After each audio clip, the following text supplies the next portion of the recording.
Mm. Bill, you have worked with the Chilliwack Giants for a little bit now, which is, for those of you who are listening, the local football team here in Chilliwack, BC. All age ranges too, am I correct? Can you tell me a little bit about the Giants? Yeah, the Giants has been founded for about 25 years now. Hmm. Chilliwack-based youth football organization, ages from 5 years old playing spring flag, all the way up to I guess it's about 14, and then we even go into the 16 and older group for flag programs. Oh wow. Okay. So, and is it all flag or does it turn into tackle at the older ages? How does that work? Yeah, great question. Is we do 2 seasons essentially. It's a spring flag Hmm. for all age groups, and then it goes into a fall tackle season for about 8, 9 year olds up to probably about 14 now by 14 year olds, and then they transition into the high school programs, which Okay. is where we cut off for the tackle program. Okay. Okay. Yeah, Very cool. And how long have you been with the Giants? this is my third year. Yeah, third year. This will be the third year I have my oldest boy in the program, and that's really what got me started with the Giants. And now I Okay. have another a second one, so I'm here for a while more. That's awesome. Yeah, And I'm assuming, but maybe not, that you were a football player or you are a football player. was back in my high school days. Yeah, I played football for quite a few years. Hmm. Loved it. It was great. Taught me a lot of lessons. But there's also a lot of things in there that I didn't learn that I wish I knew then that I know now. So just trying to Yeah. give these kids a little bit more of guidance and perspective. Okay. So let's dive in just for a second to your own football days. Like, what are some of those lessons that you learned? And how have they served you kind of like maybe throughout life so far? Yeah, I was a typical teenager back in the day. I did have some athletic ability, um, but I was also pretty lazy. So um, my skill set got me so far, and then I suffered a serious knee injury, which then basically shut down any kind of hopes of playing football afterwards after high school. So that was a big eye opener, right? Mhm. That talent can only get you so far. Work ethic, um, dedication, all these other things that play a role into the success. Um, I didn't have that quite registered back then. Right. Yeah. Yeah. Yeah. Those are big lessons for kind of developing minds. Sorry, I have a catch in my throat today, everybody. So if you hear me clearing my throat, pardon me. Okay, so then what would you say is one of your like key takeaways that you know now that you wish you would have known then? Great question. Don't be afraid of failure. Huge. Failure is a blessing. Yeah. Hindsight, I should have accepted failure and used it as a stepping stone to build off of. Yeah. Um, and failure comes in different forms, different factors, whether it's a failure on a practice field or a failure, where you actually have a severe injury that you need to overcome. Yeah. And that I didn't use that to its ability. Um, Mm. there's things that we can control and things we can't, Yeah. right? Um, and now I'm starting to learn about how to manage the things I can't control, and get good with them. Yeah. Yeah, Yeah, that's a huge lesson actually that we teach here at Forged Youth with our athletes that come through the program is we've got the controllables and there's five things, right? It's we can control our effort, our attitude, our self-talk, our preparation, and our focus. right, Everything else is just like to the breeze and we just have to go with the flow and like you said, if things don't turn out the way that we want them to, okay, what did I learn? How can I grow? What can I do differently next time in right, all capacities? Or if it's somebody else, maybe something happens to us, like the injury. It's like, okay, But yeah, sure, it happened to us, but it could also happen for us. What can I learn through this thing that happened to me? Yeah. Yeah, there's opportunities to learn out of, Mm, the failures. But I also think that that is a mindset. I grew up in the 90s and yeah. the 2000s. This was not being talked about back then No. um, at all. But I think now the kids have the ability to learn from, stuff people like yourself Mm, with these sort of platforms and the coaches like myself on the field with these kids that have gone through these lessons now and trying to maybe instill just a little bit more confidence or a little bit more reassurance that it's okay. yeah. Failure's Yeah. fine, guys. Don't worry.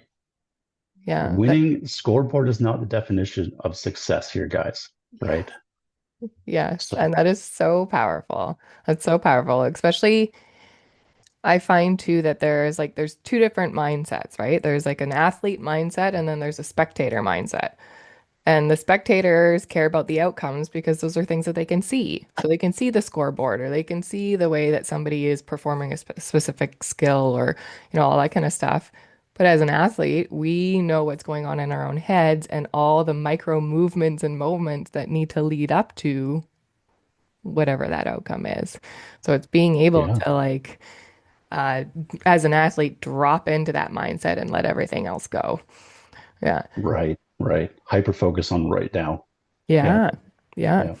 So 3 years you've been working with these guys, which means 3 years being really immersed in a really unique position for an adult in the lives of youth. Because at a certain point, let's be honest, you're a parent, I'm a parent. Like kids stop caring so much about what you have to say, and all of a sudden, the power goes to the coach and the friends. And so, being a coach at this specific kind of time in these youth, these athletes, their lives, that's a really beautiful place to be in. And I love that you are somebody who takes it seriously. Like, there's a lot of coaches who not don't necessarily understand that. And so, what would you say? After 3 years of working with youth athletes, what would you say are some of the common struggles that you've seen over the years?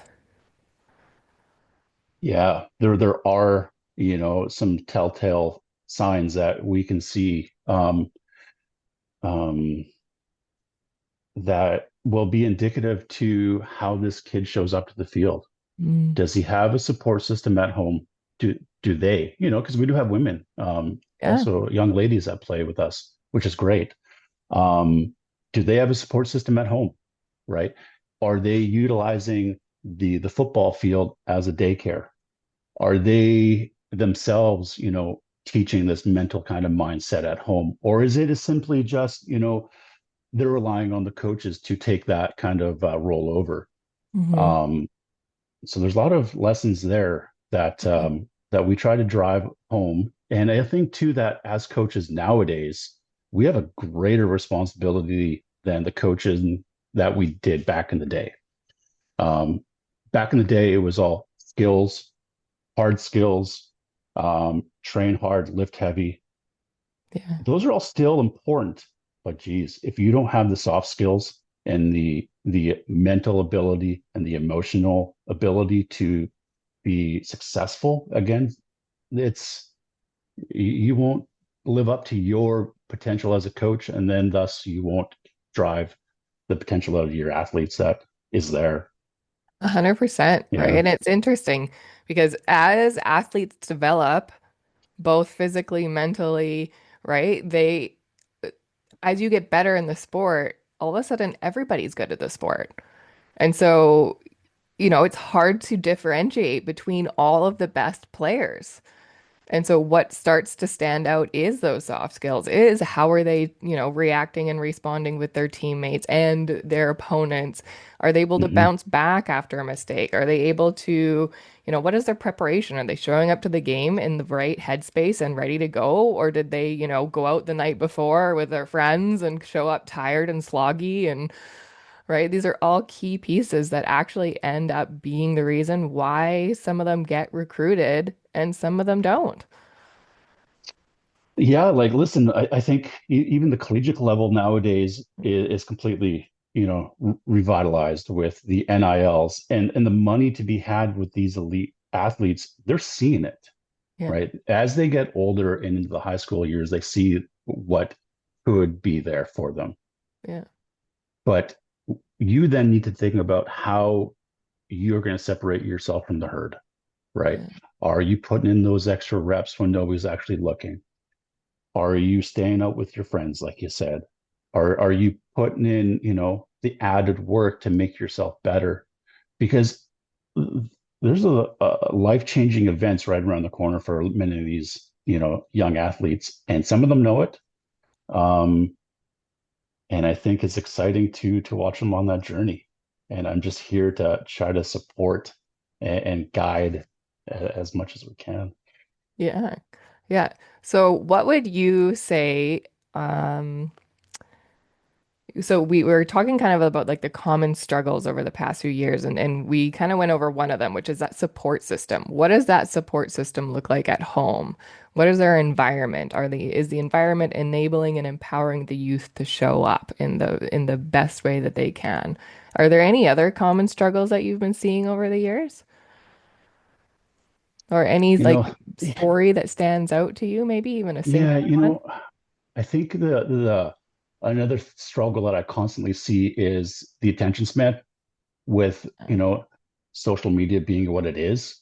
These kids that get that scrolling mentality, right? If you can't keep their attention for longer than 10 seconds, that's a problem. Hmm. We have drills and things that we do on the football field to try to keep them engaged, Yeah, but that's ultimately starts at home as well. So if they have that support system at home that, I don't want to say limits it, but you know puts things in some kind of restrictions yeah, on time and focus their energy on the right um, aspects to maintain that mindset going forward. yeah. It definitely sees we see it on the field. Yeah, Hmm. so attention is very important. I agree with that. I mean, even us as adults, we struggle with that now too because of it, right? It's definitely an interesting piece that working with my athletes as well, the attention piece. And, Hmm. I have 45 minutes to an hour block with one of my athletes, one to one on a Zoom call. Right? Yeah, And it's like, okay, yep, here we go. We're bouncing around and we're doing the things to try and make sure that they stay there and they stay engaged and all that. And you're totally right. Social media plays such a big part on it. And, there's more and more information coming out now and facts around the detriment that social media and devices in general are playing on youth. And so it is, it's a really, I think, beautiful but hard thing that parents are starting to become more aware.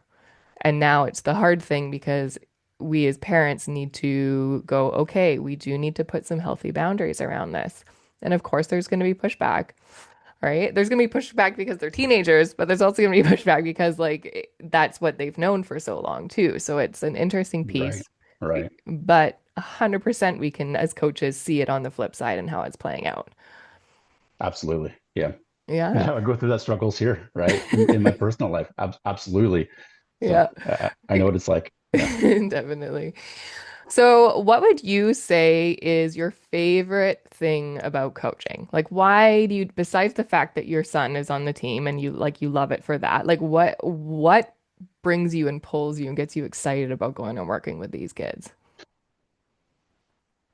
When I can see that I've connected to the kid um, on the field in that little glimpse of a moment where what I actually said registered and they had that aha moment, whether that was teaching a fundamental of football, great. Hmm. Whether that was, picking them up off the ground when they didn't feel like getting off the ground, but then you can show them it's okay to fail. Yeah. Whether or not it's I see them out at the park outside the practice and they come up and say, "Hi, coach, it's great to see you." Those sort of things, they mean a lot. Yeah. They do. So yes, I get the time with them on the football field, but when I can still stay connected to them and still play maybe that little bit of role outside the football field. Those are great. Those are great moments. Yeah, it sounds like, you're in it for the impact, not just the sport. Absolutely. Yeah, the sport's fun, right? Let's Yeah, not take that away. yeah, Football's a great sport. It teaches us a lot. yeah, But the reality is, not many of these kids are going to play after high yeah, school. So, what can we do to help them prepare themselves to be better little human beings as they grow up and community members? And football will teach you a lot of those soft skills if you allow it to. So, that's yeah. just trying to pull on that thread.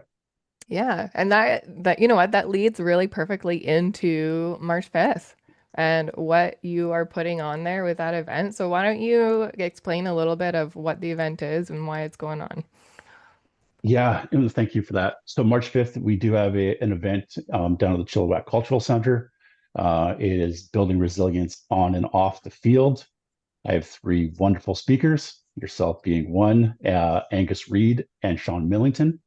This event really is focused on giving the kids the confidence that they need, that they desire, and it's not a football talk. It's not a football lecture.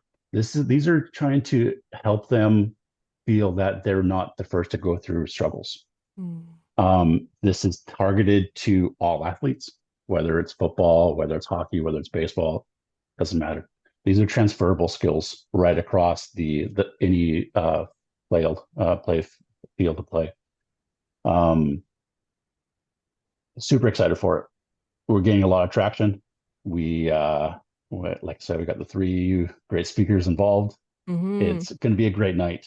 So I urge anybody in the Chilliwack, Fraser Valley area, come on out. It'll be a great time.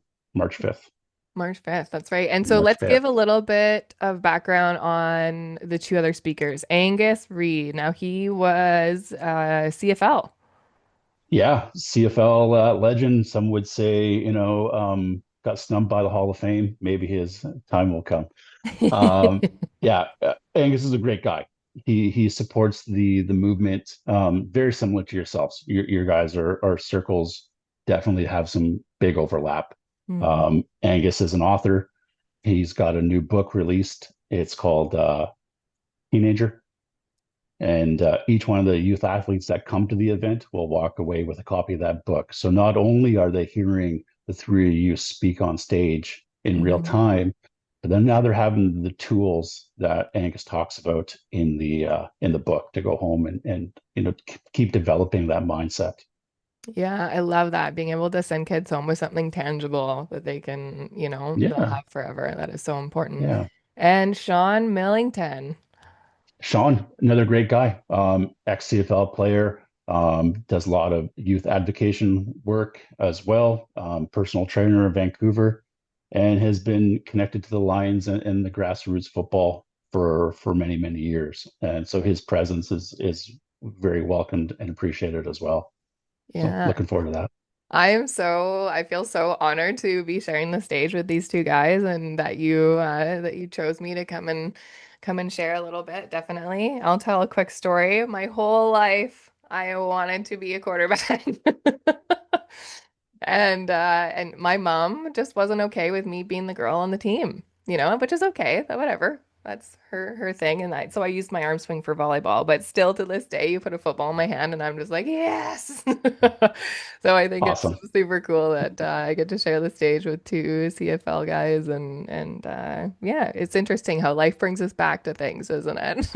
It does. Yeah, yeah, things go full circle. Yeah. Yeah.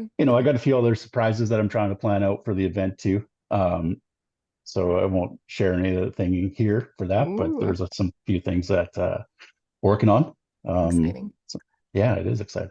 Very cool. So, everybody, there's going to be links to the event in the podcast description, as well as I'll make sure that it's on social media platforms and that sort of stuff. The event is free, but we are asking that people do go to Eventbrite and click that they want to come because there is a capacity limit at this venue. So,